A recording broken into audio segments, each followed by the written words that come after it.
nobody else could have a Pantechnicon in Ireland simply because nobody else thought of bringing in a bus, and nobody else thought of doing what I did. Well, my name is Patrick Oman, and I'm the founder of the company that bore my own name, Oman, and that was 50 years ago. But I didn't start out as a mover.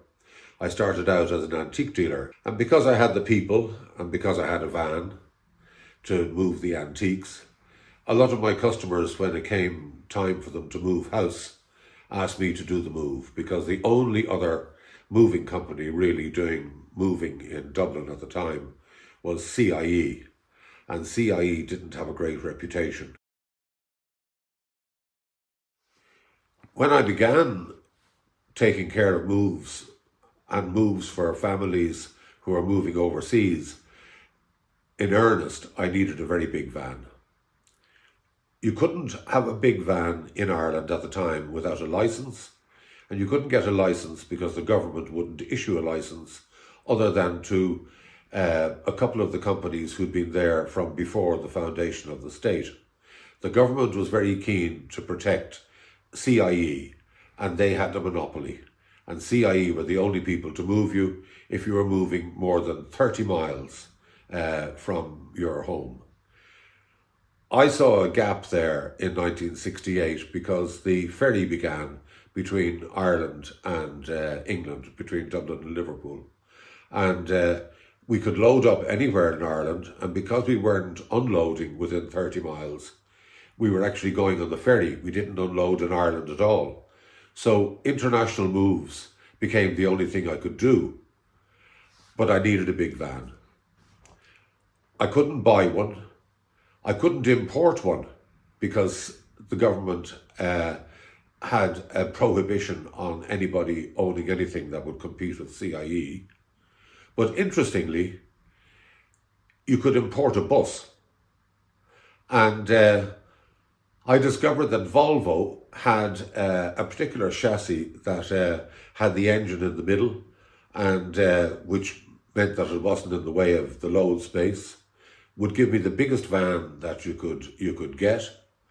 It could be built in the UK, but I would have to import the chassis into Ireland and register it first, which I did.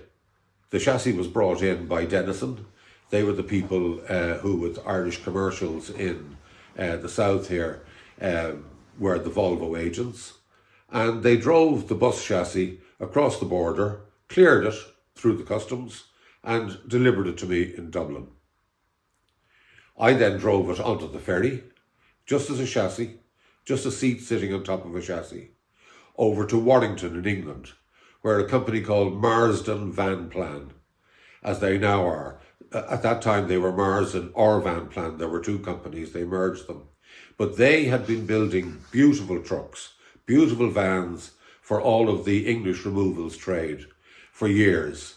Beautifully built, hand-painted, hand-sign written, and turned out the most amazing van for me.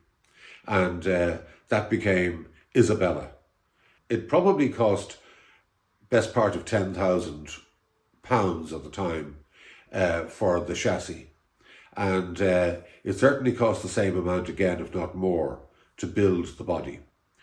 Isabella was the biggest furniture Pantechnicon. Pantechnicon was the word given to a van which had the cab incorporated into the overall size of the van. It didn't have a separate cab.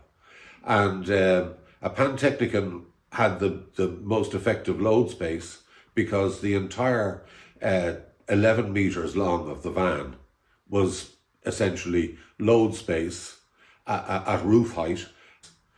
In the load area, we could take 60 cubic metres of goods. That was the biggest amount of goods anybody could take. And it had 5 loading doors along the side, all of which opened so that to go abroad, you needed a full load, but not everybody had a household that big. So maybe people would have 10 cubic metres or 20 cubic metres, but having several loading doors meant that we could load the entire van And then we didn't have to offload it in the same order. We could get at the individual moves as we went down through England and onwards into the continent.